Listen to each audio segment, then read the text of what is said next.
If you're still telling customers you have a cheap option, stop it right now. Words like cheap not only describe your product, they devalue it and they devalue you. Today, we're going to be talking about how using more strategic language can change the way buyers perceive your offer and actually help you close more deals. My name is Brandon. After 9 years in sales, I'm giving away the tips and tricks that have helped me in my sales career to help you in yours. Here we go. I have 3 tips to help you elevate the way that you speak in your sales calls. The first tip is to avoid emotionally charged words. Words like cheap and expensive evoke an emotional reaction that oftentimes in a sales call you want to avoid.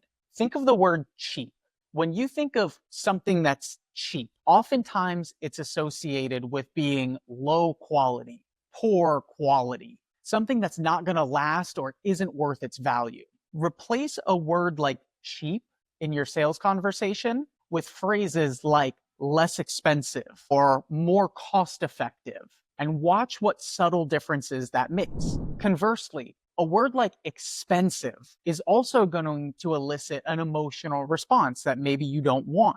You can replace the word expensive with a phrase like high quality or highest quality. You could also use the term investment if you're talking about how much something costs. Instead of saying, oh, it's expensive, well, an investment like this costs. You see what kind of subtle difference that makes? I'll give you one more because this was a change that I had to make when I was at the payroll company. The word contract also elicits an emotional response. You think of something that maybe you can't get out of, or maybe you don't want to commit to. We always replace the term contract with the term agreement. The second tip, control the frame of the conversation. And what I mean is, you want the buyer to perceive you as the expert or the authority on whatever it is that you're discussing. I see this happen most often during objection handling, when you're trying to explain to the buyer why your offer is the best for them.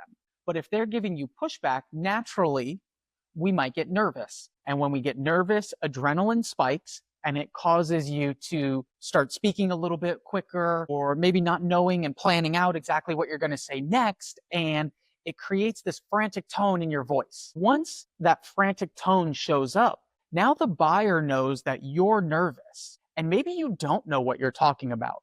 And it starts to seed doubt in the back of that buyer's mind. And when they no longer perceive you as the expert or the authority on whatever they're talking about, then you're not going to be able to convince them that you're the right person or that your service is right for them.